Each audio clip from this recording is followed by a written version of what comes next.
Bismillahirrahmanirrahim.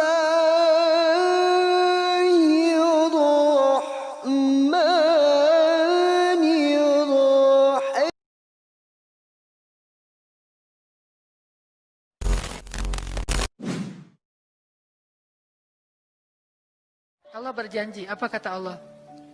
Inni qaribun. Aku itu dekat. Maksudnya, gak mungkin aku gak dengar doa kalian. Begitu kita berdoa, kita pikir, Allah dengar gak ya? Jangan-jangan kok doa saya belum diijabah, kayaknya Allah gak dengar yang kemarin, saya harus keraskan lagi suara saya. Enggak, inni qarib. Arti inni qarib, aku itu dengar banget apa yang kamu ucapkan. Gak usah diucapkan, di dalam hati aja Allah udah dengar. Siapa yang pernah berdoa di dalam hati terus langsung Allah ijabah? Rasulullah. Coba teman-teman buka awal juz kedua.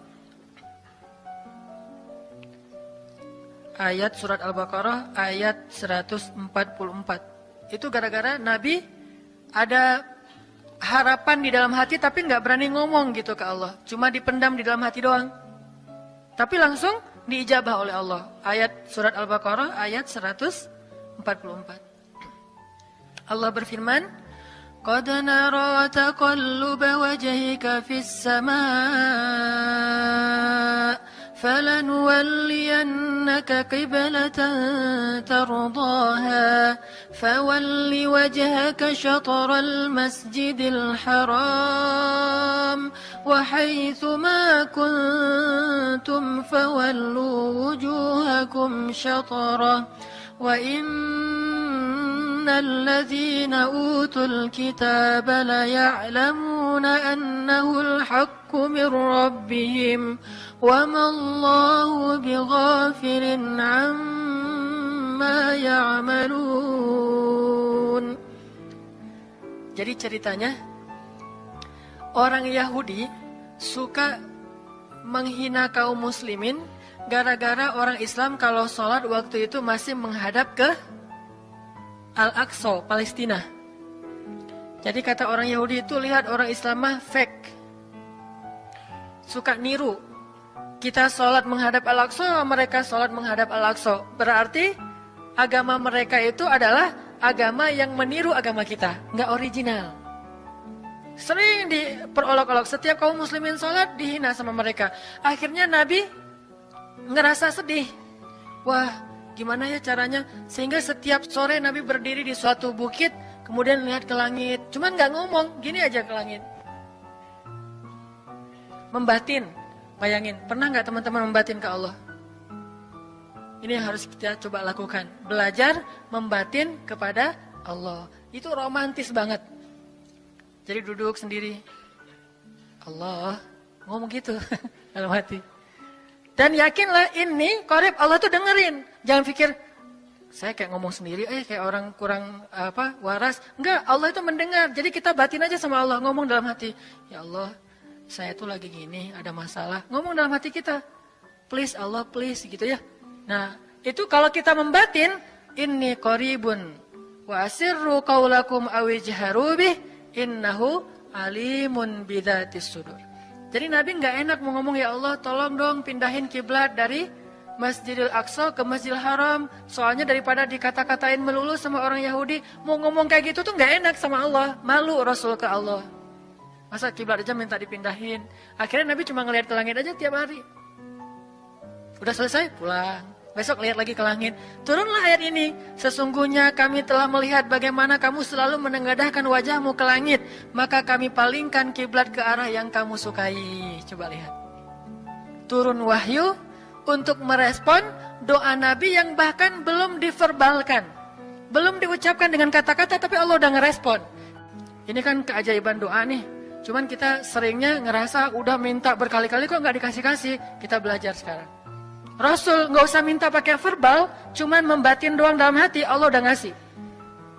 Pernah nggak teman-teman ngerasa kayak gitu? Ada kepengen sesuatu, tiba-tiba terwujud. Pernah kan? Tapi kepengennya yang baik-baik. Pengen misalnya, aduh, saya pengen banget umroh, cuman mau ngomong kayak gitu mah, saya mah orangnya kayaknya nggak mungkin bisa umroh kalau ngandalin harta. orangnya nggak mampu, kerjanya juga pas-pasan, gimana mau umroh untuk makan aja susah, tapi pengen banget dalam hati kita. Dan itu rindunya tuh rindu banget. Setiap kali ngelihat video atau tayangan di TV tentang umroh dan haji, menitikkan air mata, saking kangennya ke Baitullah. Allah tahu itu dalam hati kita. Tiba-tiba ada jalan, ada aja jalannya. Dan bisa dikasih sedekah, bisa juga hadiah, bisa juga door prize, bisa juga macam-macam. Pokoknya ada jalan aja, tiba-tiba bisa umroh. Dan saya sering banget membawa orang umroh. Di antara jamaah itu selalu ada 1 atau 2 orang yang umrohnya itu miracle, keajaiban dari Allah. Ketika saya cari tahu alasannya apa, ternyata emang dia dari dulu pengen banget umroh, cuman nggak bisa ngandelin hartanya. Allah kasih jalan yang lain. Bukankah Allah itu memampukan yang diundang, bukan mengundang yang mampu? Kan itu yang sering kita dengar kan? Allah tidak mengundang yang mampu, tetapi memampukan yang diundang. Kalau udah Allah undang, pasti mampu. Kalau Allah nggak ngundang, walaupun dia mampu nggak akan bisa. Jadi Allah bukan mengundang yang mampu, tetapi memampukan yang diundang. Sehingga kita kalau hati kita kayaknya pantas diundang, Allah undang tuh. Begitu juga dalam urusan rezeki. Aduh, saya pengen kerjaan yang kerjaannya itu lebih halal, lebih nyaman, bisa sholat berjamaah tepat waktu, ada waktu juga buat keluarga, bisa juga berdakwah ke teman-teman. Akhirnya membatin kita itu karena kuat banget, Allah wujudkan.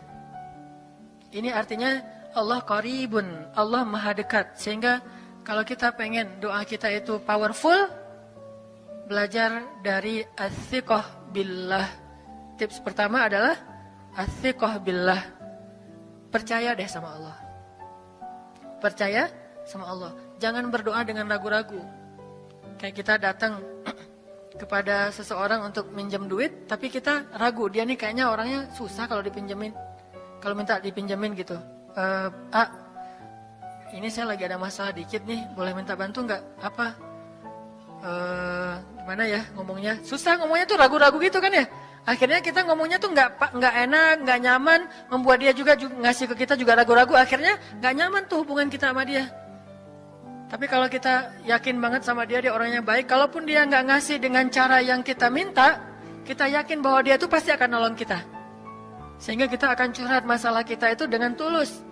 Bahwa kita punya masalah kayak gini-gini, bukannya kita mau minta-minta, cuman sifat dari manusia itu saling tolong-menolong. Kita beritahu masalah kita, dan kita yakin dia pasti akan nolong kita. Kalau nggak bisa ngasih duit, dia akan minta tolong kepada orang lain yang mungkin bisa membantu kita. Dia akan ngasih link, dia akan memediasikan kita. Oh, aduh maaf ya, saya juga lagi sekarang lagi butuh uang, ini lagi nabung-nabung juga, sama kita mah lagi sama-sama pengen hijrah status. Cuman nih saya kenal ada temen nih yang dia alhamdulillah orangnya tuh suka banget bantu orang lain. Mungkin saya bisa merekomendasikan, saya bisa bantu kamu, ayo kita jalan bareng ngomong sama temennya. Pokoknya kita yakin dia bisa nolong. Nah kalau kita yakin, percaya sama Allah, Allah itu gak butuh perantara. Allah bisa nolong kita dengan cara apapun. Walaupun takdirnya udah ditulis kamu tuh gak akan punya istri sampai meninggal dunia. Ya Allah masa gitu sih, gak akan punya istri. Ya Allah, tapi gimana masa saya mau hidup sendiri terus? Kamu gak akan punya istri kata malaikat teh. Ini orang doanya kata, kan malaikat dengerin doa kita ya. Kalau di hati malaikat gak tahu, tapi kalau di lisan kita doa, ya Allah beri saya seorang suami yang benar-benar bisa mendidik agama saya. Kata malaikat, Neng ganti doa yang lain aja tuh Neng. Itu mah takdirnya udah ditulis, Neng gak akan punya suami. Kata malaikat. Kita mah walaupun malaikat ngomong gitu, biarin aja. Ya Allah, Engkau Maha Rahman, Maha Wadud, Engkau bisa mengubah takdir. Kata malaikat, ya juga sih, cuman takdirnya udah ditulis Neng. Ya Allah, terus aja tiba-tiba tok, Assalamualaikum, Waalaikumsalam. Ayahnya nemuin, ternyata pas kita nguping dari kamar, wah itulah calon pangeran kita yang datang untuk melamar kita, calon raja, calon imam. Malaikat heran-heran, wah subhanallah nih si Enang ini gak putus asa dalam meminta. Kita juga gitu, doa aja terus. Walaupun takdirnya sudah ditulis, karena Allah bisa mengubah takdir lewat doa dan harapan. Masih ingat cerita seorang ibu di zaman Nabi Musa dulu? Yang datang kepada Nabi Musa bilang, ya Nabi Allah, ya Kalim Allah, saya gak punya anak, udah tua kayak gini, bisa gak ya? Saya minta tolong Nabi Musa doa kepada Allah supaya saya punya anak. Kata Nabi Musa, bisa aja sih, nggak apa-apa ibu. Ya udah saya doain, ya Allah, ini ada ibu minta anak. Kata Allah, ya Musa bilang ke dia nggak akan punya anak, itu sudah takdirnya. Kata Nabi Musa, ibu maaf, udah ada jawaban nih dari Allah. Gimana ya Nabi Musa? Allah bilang takdir ibu nggak akan punya anak. Oh gitu ya, ya udah deh pulang. Sampai di rumah, ya Rahim, ya Rahim, doa aja terus. Besok datang lagi. Karena dia pengen tahu kabar dari langit. Nabi Musa itu bisa bicara ke langit. Ya Nabi Allah, saya mau tahu nih, kira-kira Allah sudah memperkenalkan belum ya permintaan saya? Permintaan apa? Pengen punya anak. Tapi kan kemarin udah, kata Allah takdirnya nggak akan punya anak. Ya coba aja dulu sekali lagi, siapa tahu sudah mau. Sekarang Allah memperkenankan. Wah ini benar-benar dia husnuzan sama Allah. Sikoh, percaya sama Allah. Nggak percaya kepada yang lain, percaya sama Allah aja. Nabi Musa karena udah terus aja direngekin minta gitu, Nabi Musa bilang, ya Allah, ini ada ibu yang kemarin, gimana dong ya Allah? Kata Nabi Musa, kata Allah, ya Musa, takdirnya dia nggak akan punya anak. Bilang sama dia, ibu, udah terima aja takdir ibu nggak akan punya anak. Oh ya, pulang lagi. Ya Rahim, terus aja sepanjang malam, sepanjang hari doa. Berhari-hari datang lagi kepada Nabi Musa. Ya Nabi Allah, udah berubah belum? Udah mau belum Allah ngasih saya anak? Kan udah kemarin takdirnya, tapi coba lagi, sekali lagi aja. Nabi Musa minta lagi ke Allah, kata Allah masih yang sama, pulang lagi, nggak datang-datang lagi ke Nabi Musa. Setelah beberapa bulan, datang-datang bawa bayi. Assalamualaikum, udah semangat sekarang, beda gitu ya. Kalau dulu, Assalamualaikum, melas gitu ya. Sekarang, Assalamualaikum, Nabi Musa. Kata ibu, ibu yang kemarin? Ya, itu siapa? Anak saya. Anak ibu? Anak kandung maksudnya, bukan nyuri. Nggak, anak kandung saya ini Nabi Musa. Wah, Nabi Musa nggak wah sih, subhanallah kalau Nabi Musa. Kalau saya mah wah gitu ya. Kalau Nabi Musa, Masya Allah. Nabi Musa tanya ke Allah, ya Allah, itu ibu yang kemarin katanya takdir nggak akan punya anak, kok bisa punya anak? Ceritanya gimana Allah? Ceritain dong, saya kok nggak update gitu informasinya. Kata Nabi Musa. Allah ngasih update. Kata Allah, Musa, setiap kali aku bilang dia nggak akan punya anak, dia terus berdoa dengan menyebut Ya Rahim, Ya Rahim. Allah itu kan senang banget dipuji dan Allah lebih berhak untuk dipuji. Kalau kita senang dipuji nggak baik. Kalau Allah senang dipuji, emang punya hak untuk dipuji kan? Allah senang dipuji. Dia bilang Ya Rahim, kamu bilang nggak akan punya anak, dia bilang Ya Rahim, terus saja berharap. Wahai Musa, sesungguhnya rahmatku mendahului takdir. Rahmatku mendahului takdir. Akhirnya dengan sifat rahim, Allah mengubah takdir ibu ini. Walaupun secara ilmiah gak mungkin punya anak karena sudah menopause. Tetapi Allah yang memiliki kekuasaan atas segala sesuatu. Nah, tips pertama adalah kalau kita pengen doanya powerful, melahirkan mukjizat dan keajaiban, adalah ats-tsiqah billah. Harus percaya sama Allah. Pertama, percaya bahwa Allah Subhanahu wa taala itu Maha Kuasa, mengubah apapun yang dia kehendaki. Apa yang Allah ingin, Masya Allah, kan pasti terjadi. Wa man lam yasha, lam yakun. Kalau Allah nggak pengen, nggak akan terjadi. Jangan suuzon sama Allah terus bilang, nggak enak banyak minta, amal saya sedikit, mending saya beramal aja nggak usah banyak minta. Jangan memperlakukan Allah seperti kita memperlakukan makhluk. Orang kalau kita banyak minta, dia akan kesulitan. Lama-lama dia akan merasa terganggu. Tapi Allah kalau nggak diminta, dia marah. Manusia kalau kita minta banyak-banyak, dia marah. Allah kalau kita nggak minta, dia malah marah. Masya Allah ya, luar biasa. Allah tuh senang banget kalau hambanya meminta. Sehingga di antara hamba yang paling Allah cintai, di antara hamba-hambanya, hamba yang paling banyak menengadahkan wajah dan telapak tangannya. Ilahi, ilahi. Minta sama Allah, Allah tuh suka banget diminta. Orang yang suka meminta itu bahasa Arabnya awwahun. Inna Ibrahim la'awwahun halim. Ibrahim itu hamba yang awwahun halimun. Awwah, halim. Halim itu artinya menahan amarah. Awwah, da'a. Da'a artinya banyak berdoa. Kalau da' itu berdoa. Kalau da'a senang banget doa. Ada masalah dikit, ilahi, Rabbi, ngadu aja ke Allah, manja gitu. Dan Allah tuh senang banget dengan hamba yang kayak gitu.